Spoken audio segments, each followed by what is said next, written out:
اگر آپ کی آنکھیں بہت زیادہ خراب ہیں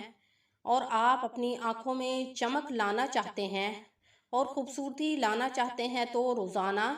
رات کو سوتے وقت 3 قطرے آنکھوں میں ارکے گلاب کے ڈالیں تو آپ کی آنکھوں میں خوبصورتی آ جائے گی اور چمک آ جائے گی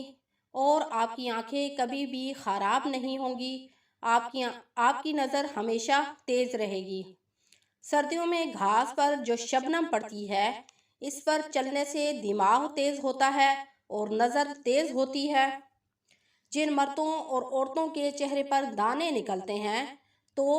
تلی ہوئی اور چٹپٹی اور کھٹی چیزیں کھانے سے پرہیز کریں تو ان کا چہرہ ٹھیک ہو جائے گا، ان کے چہرے پر کبھی بھی دانے نہیں نکلیں گے۔ جن لوگوں کا معدہ بہت زیادہ خراب ہو وہ ناشتے میں دہی کا استعمال کریں تو ان کا معدہ ٹھیک ہو جائے گا۔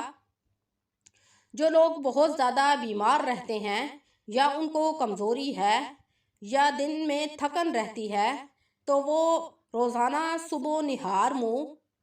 5 کشمش کے دانے کھا لیں تو ان کی تھکن دور ہو جائے گی۔ اگر گرمیوں میں آپ کے پاؤں بہت زیادہ جلتے ہیں تو رات کو سوتے ٹائم اپنے پاؤں پر سرسوں کے تیل کی مالش کریں تو آپ کے پاؤں کی جلن ختم ہو جائے گی اور آپ پرسکون نیند سو سکیں گے۔ اگر آپ کو ہچکی لگ گئی ہے اور ہچکی ختم نہیں ہو رہی تو آپ ایک ہی سانس میں الف ب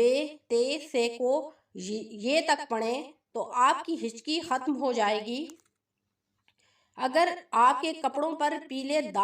پیلے رنگ کے داغ لگ گئے ہیں تو آپ ان کپڑوں کو تھوڑی دیر کے لیے بلیچ میں بھگو کر رکھ لیں تو آپ کے کپڑوں سے پیلے پن کے داغ ختم ہو جائیں گے۔ اگر آپ اپنے چہرے کو خوبصورت بنانا چاہتے ہیں اور جوان رکھنا چاہتے ہیں تو رات کو 2 چمچ چاول بھگو کر رکھ دیں اور صبح ان چاولوں کا پانی نکال کر ان چاولوں کے پانی میں 2 چمچ ایلو ویرا جل اور 2 چمچ ایوری ڈے خشک پاؤڈر والا دودھ ڈالیں اور اس کو اچھے طریقے سے مکس کر کے کریم بنا کر رکھ لیں 1 ہفتے تک، اور روزانہ رات کو سوتے ٹائم اپنے چہرے پر لگا کر سوئیں اور صبح اپنے چہرے کو دھو لیں تو آپ کا چہرہ خوبصورت جوان نظر آنا شروع ہو جائے گا۔